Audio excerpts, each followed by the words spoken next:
그 제작 환경상 편수를 더 늘릴 수는 있습니까? 늘릴 수 있죠. 제가 더 고생하면 괜한 말씀을 드렸네요. 이번 시간은 시청자, 전문가와 함께 프로그램을 집중 분석해보는 클로즈업 TV입니다. 오늘은 지난 2월 1일부터 방송하고 있는 시사 프로그램 9층 시사국에 대해 살펴보겠습니다. 네, 이 TV와 유튜브를 넘나드는 시사 프로그램을 제작하면서 KBS 시사 프로그램에 대한 관심을 높이고 있는데요. 이와 관련된 얘기 나눠보도록 하죠. 9층 시사국을 제작하고 있는 김기화 기자 그리고 서재희 팀장 오셨습니다. 반갑습니다. 반갑습니다. 안녕하세요. 자, 이 사무실 위치가 프로그램 제목이 됐습니다. 네. 9층에 있는 기자들이 만드는 시사 프로그램, 신선한 느낌으로 다가왔는데 서 팀장님, 이 2달 정도 방송했는데 스스로 어떻게 평가를 내리고 계신가요? 저희 프로그램이 수요일 밤 11시 ETV에서 방송하고 있기 때문에 사실 심야 시간대에 방송하고 있어서 좀 어려움이 있었는데 그래도 점점 더 많은 시청자분들이 봐주고 계셔서 굉장히 고무적으로 생각하고 있고요. 특히 이제 2040 시청자층이 굉장히 두터워졌습니다. 그래서 그걸 가장 제작진이 고무적으로 기쁘게 생각하고 있습니다. TV 프로그램과 유튜버의 이 MC가 다른 경우도 처음이고 여러 가지 다양한 새로운 시도를 많이 하고 계시거든요. 유튜브를 기획하게 된 배경 그리고 성과가 궁금합니다. 요즘에 이제 많은 분들이 TV로만 이제 방송을 보시는 게 아니라 유튜브로도 보시거든요. 찾아오셔서. 근데 이제 보러 왔는데 TV에 나온 것만 이제 달랑 있으면 서운하고 또 이것만 가지고는 사실 이제 많은 분들이 습관적으로 저희 프로그램을 계속 이제 믿고 봐주시게 만들 수 없겠다 싶어가지고 유튜브에서 따로 오리지널 콘텐츠를 만들고 있습니다. 그래가지고 이렇게 뭔가 유튜브의 호흡, 유튜브의 문법을 따라서 이제 저희가 방송에서는 차마 못한 그런 그쵸. 새로운 형식들, 또 긴 이야기들, 또 솔직한 이야기들 이런 것들을 좀 담기 위해서 새로운 콘텐츠들을 제작을 하고 있고요. 많은 분들이 처음에는 많이 놀라셨어요. 이렇게 해도 되냐. 뒤에도 설명을 드리겠지만 좀 파격적인 시도를 많이 하다 보니까 많은 분들이 신선하다. KBS가 이래도 되냐 이런 말씀도 해주시고 많은 분들이 재밌게 봐주셔서 굉장히 저희도 되게 기쁘게 생각하고 있습니다. 네. 그렇죠. 지난해 9층 시사국은 KBS 9층에서 일하는 기자들이 제작하는 시사 프로그램으로 무거운 주제를 무겁지 않게 멀티 플랫폼 환경에 맞는 다양한 형식으로 전달하고 있는 탐사 보도 고발 프로그램이다. 김용빈 회장은 유흥주점을 간 적이 전혀 없다고 밝혔습니다. 이 프로그램은 매주 2개의 이슈를 취재해 전달하는데 첫 방송에서는 청년 취업의 문제를, 두 번째 방송에서는 대우조선해양 회장의 일탈과 새벽 배송의 문제점을 고발하며 관심을 모았다. 무엇보다도 아마 직원들이 가장 괴로움을 많이 느끼지 않았을까 싶습니다. 아마 정현우 기자도 지금 회사에서 월급 안 준다, 임금 체불된다 이러면 취재할 맛 안 날 거 아니에요? 굉장히 견디기 힘들겠죠. 네. 그렇죠. 자, 이 영상은 뭡니까? 이게 저희가 취재한 저에게 제보를 준 배송 기사 그분이 마지막 새벽 배송했을 때의 차량 블랙박스 화면입니다. 마지막 배송이라면 이분 9층 시사국은 TV와 유튜브 채널 두 가지 버전으로 방송되는데 유튜브 채널은 TV에서 볼 수 없었던 사건의 이면과 내막 등을 상세하게 풀어주며 관심을 모으고 있다. 심야 시간 또 야간 시간에 일하는 것 자체는 시간이 길었다면 산재 논의할 때도 그 부분이 포함이 된다는 거예요. 야간에 얼마나 일을 했느냐 이런 부분이 포함이 된다는 거예요. 그리고 기자들이 자신들의 경험담과 사건에 대해 자유롭게 토론하고 댓글을 통해 시청자와 소통하는 모습이 참신하게 다가오고 있다는 평가다. 집중력 저하, 과로 이런 것들이 사고로 이어지기 쉬운 환경들이 된다는 거예요. 그러면 이제 사람들이 냉정하게 그럼 뭐 불법 주차가 문제지 왜 그게 문제냐 그렇게 말씀하실 게 아니에요. 왜냐하면 이거를 우리가 지입차 문제 이렇게 새벽에 하는 거를 계속 냅두면은 이런 사고 또 납니다.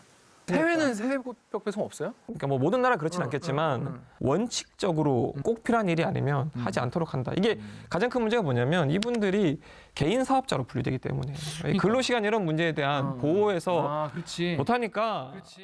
다양한 주제를 한 15분, 20분씩 이렇게 볼 수 있어서 그 짧은 시간 안에 좀 상식을 넓힐 수가 있었다. 이제 그런 부분은 좋았고 또 유튜브 버전은 따로 채널이 있는 건 아닌데 레카 K라고 해가지고 이제 KBS 시사 채널에 들어가 있습니다. 근데 거기 가면 그 본방에서 미처 못했던 사적인 어떤 촬영에 대한 뒷 이야기라든지 아니면 방송에 미처 내보내기 좀 어려웠던 부분들, 어떤 뭐 검사 그런 가해자 검사 아빠 같은 데서는 그런 욕설 같은 게 이제 방송에서는 나갈 수가 없지만 유튜브에서는 어떤 욕을 했는지 그런 자세한 부분들이 좀 나오기 때문에 그 부분이 또 시청자들이 댓글을 달고 또 그거에 대한 답변도 달아주시고 하는 소통이 이루어지다 보니까 그런 재미도 있는 다소 확실히 새로운 형식의 시사 프로그램이었다고 생각합니다. 네, 현재 이 11회 정도 방송이 되고 있는데요. 현재 이슈를 기자들이 직접 취재해서 방송을 한다는 점을 강조를 하고 있습니다. 다른 프로그램들과 어떤 차별점이 있나요? 그냥 일반적으로 봤을 때는 이제 9층 시사국이라고 하기 때문에 저는 이제 그 전에 추적 60분과 같은 시사 다큐 프로그램이겠지라고 생각을 한 거죠. 근데 딱 뚜껑을 열고 보니까 그렇지 않았습니다. 그러니까 이름 하자고 하면 일종의 시사 뉴스 콘텐츠였어요. 우리가 이제 9시 뉴스를 보게 되면 어떤 경우에는 저 뉴스 같은 경우는 좀 심도 있게 더 많이 좀 이야기해 줬으면 좋겠다라는 생각이 드는데 바로 이 9층 시사국이 그런 역할을 하고 있다고 생각을 하거든요. 그러다 보니까 사실상 이 시사 다큐 프로그램 같은 경우에는 한 1시간 정도 하는데 굉장히 불필요한 장면들이 들어가 있는 경우가 많습니다. 왜냐하면 구성을 하기 위해서. 근데 이 프로그램은 팩트, 사실에 근거해가지고 객관적 균형적으로 딱 알맞춤해서 제공을 하고 있기 때문에 좀 더 깊이감을 갖거나 아니면 균형성 회복을 위해서 필요한 부분들을 잘 정리하고 있다는 점에서 굉장히 인상적이었고요. 다만 한편으로는 이 프로그램이 ETV에서 방송을 하고 있거든요. 그러면 대개 ETV 하면은 뭔가 좀 오락성이 강하고 좀 가벼워지지 않을까 이렇게 생각을 하는데 이 프로그램은 그렇지 않다라는 것이죠. 오히려 굉장히 심도 있는 얘기들을 하면서도 나름대로 ETV에 맞게 뉴스 콘텐츠를 생산하고 있다. 뭐 예를 들면 저는 저 7회에 지방의원에 대해서 다룬 그런 뉴스 그런 포맷들이 굉장히 인상 깊었거든요. 왜냐하면 객관적인 자료들이 굉장히 많이 풍부하게 제공이 돼 있음에도 불구하고 패러디를 시도합니다. 일종의 동물농장 비슷하게 비유하면서 재미도 전달하면서 나름대로 사회적 메시지까지 가지고 있기 때문에 이런 부분이 9층 시사국의 장점이구나 이렇게 생각이 들었고요. 주로 20, 30, 40대를 위한 주제가 이렇게 흘러간다는 느낌은 있는데 나와 그렇게 관계가 없는데도 이 관심이 가거든요. 주제 선정할 때 어떤 기준을 가지고 있나요? 저희가 첫 회를 청년 취업 문제를 짚었고요. 그다음에 최근에도 이제 취업 지원 문제, 청년 취업 지원 문제나 노동 문제 이런 이제 청년들이 좀 와닿을 만한 이슈들을 많이 이제 선정하고 있는데요. 처음에 프로그램을 시작할 때 사실 어떻게 보면 TV에서 조금씩 멀어져 가고 있는 젊은 세대들한테 더 다가서는 프로그램을 만들겠다. 그런 목표를 가지고 저희가 출범을 한 거거든요. 근데 조금씩 이제 거기를 향해서 가고 있다 이런 느낌은 있어요. 그래서 이제 내용적으로도 좀 청년들이 실제로 와닿을 만한 이렇게 체감하는 이슈들을 주기적으로 많이 다루려고 노력을 하고 있습니다. 그러면서도 말씀하신 것처럼 이제 국제 이슈라든지 저희 시사라는 게 사실 범위가 없잖아요. 그 당시에 관심 있는 이슈들을 발굴하는 것이기 때문에 또 다양한 그런 관심사들을 반영하기 위해서 노력을 하고 있습니다. 네.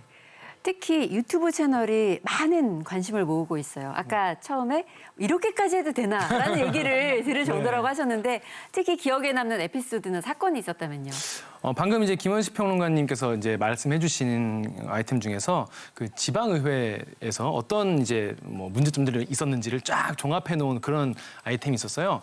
그리고 이거 어떻게 하면 좀 유튜브에서 좀 재밌게 많은 분들이 웃으면서 볼 수 있을까를 고민하다가 요즘에 그 이상형 월드컵이라고 해서 둘 중에 뭐가 더 큰 문제일까 이거를 라이브로 유튜브 라이브로 튼 거예요. 유튜브 라이브에서 많은 시청자분들이 보는 가운데 이 문제가 된 16개 이 지방의회 이제 아이템을 쫙 늘어놓고 이 중에서 이 둘 중에 뭐가 더 문제입니까? 예를 들어서 화재가 산불이 났는데 외유성 출장을 간 의원들이 문제냐 아니면 자기 가족에게 일감 몰아주기를 한 의원이 문제냐 이런 걸 가지고 누가 더 큰 문제인지를 이제 따지는 16강 네. 월드컵 같은 걸 진행을 했었는데 많은 분들이 너무 재밌다. 그렇죠. 같이 너무 재밌다라고 하시면서 같이 봐주셔가지고 이런 식도 이제 시도할 수 있겠구나. 그래서 거기 댓글 보면은 많은 분들이 이런 식으로 많이 해달라 이런 요청도 많이 있었어요.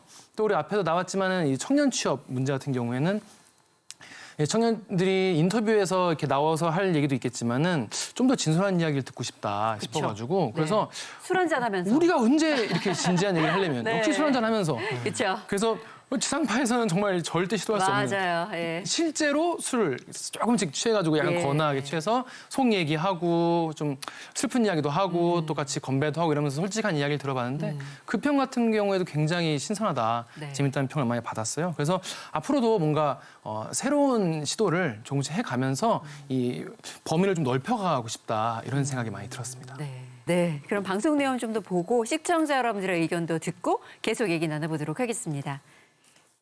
지금 낙마한 정순신 변호사 얘기를 하고 있었습니다. 박 기자가 2018년에 취재했을 당시에는 최근 사회적으로 큰 이슈가 되고 있는 사건들을 상세히 살펴보면서 문제점을 파헤치고 있는 9층 시사국. 학교 측에서 가해자인 자신의 아들 측에 했던 처벌에 대해서 제도폭력이라는 표현을 써서 좀 항의하기도 했었습니다. 검찰 내부적으로는 알았다. 학폭 검사 압박 논란과 인사검증 시스템의 문제점을 고발하며 강한 인상을 남겼다. 네, 그래서 그 부분을 좀 취재를 해봤습니다. 그런데 이 인사 검증 실패는 예고된 것이라는 지적이 많았습니다. 편하게 얘기를 좀 하면서 진짜 우리 TV와 유튜브를 넘나드는 새로운 시사 프로그램을 선보이며 공감을 받고 있는 9층 시사국. 좀 많이 나왔던 얘기도 있고 뭐가 진짜인지 모르겠어가지고 그러니까 적어도 랜덤하게 3명 정도. 청년들의 이야기를 들어보기 위해 술 먹방을 시도하는 등 유튜브에서 다채로운 시도를 하면서 프로그램에 대한 궁금증을 불러 모으고 있다. 저희 유튜브 우리가 생각하기에 그냥 아무 데서나 꺼내서 찍는 거 아닌가 이렇게 볼 수도 있는데 지금은 TV와 맞물려 있기 때문에 앞으로 어떤 식으로 제작하실지 계획도 듣고 싶어요. 지금까지 사실 해보고 싶었는데 못한 방식이 굉장히 많거든요. 지금까지 우리나라 유튜브가 2017년, 8년부터 이제 굉장히 무르익기 시작을 해서 지금은 굉장히 이제 우리가 일상적으로 누구나 이제 유튜브를 접하게 됐는데 굉장히 사람들의 이제 그 시선을 끄는 형식들이 많이 나왔지만 차마 방송에서는 하지 못했던 그런 것들이 많이 있거든요. 그래서 그런 것들을 하나하나 좀 시도를 해보면서 앞으로 사람들에게 이런 식으로 풀어낼 수도 있구나. 이렇게 어렵고 무거운 이슈를 이렇게 풀어낼 수도 있구나. 이런 충격 그리고 놀라움 이런 걸 드리고 싶고, 근데 그 과정에서 저도 이제 그 전부터 이제 개인적으로 이제 유튜브를 또 해왔지만은 많은 분들이 시사 콘텐츠를 이렇게 가볍게 다뤄도 되느냐.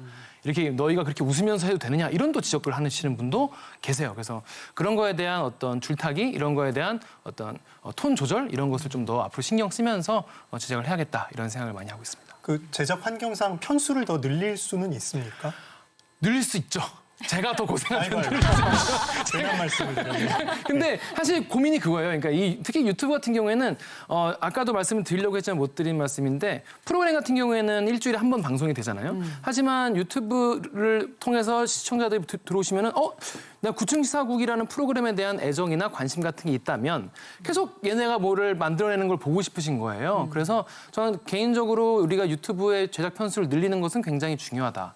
지금은 한 편 올리고 있지만은 아까 이제 서재 팀장 말한 대로 우리가 이제 좀 더 안정화되고 좀 더 이제 실력이 무르익다 보면은 이게 좀 늘려가면서 또 요즘에는 쇼츠라는 그런 방식으로도 네. 하고 있으니까 이런 식으로 굉장히 다양한 방식으로 시청자들에게 더 자주 인사드리는 게 좋겠다 이렇게 생각하고 있어요. 네. 네, 지금까지 9층 시사국에 대해 얘기 나눠봤습니다. 함께해 주신 서재희 팀장, 김기화 기자, 그리고 김원식 대중문화평론가 모두 고맙습니다. 고맙습니다. 감사합니다.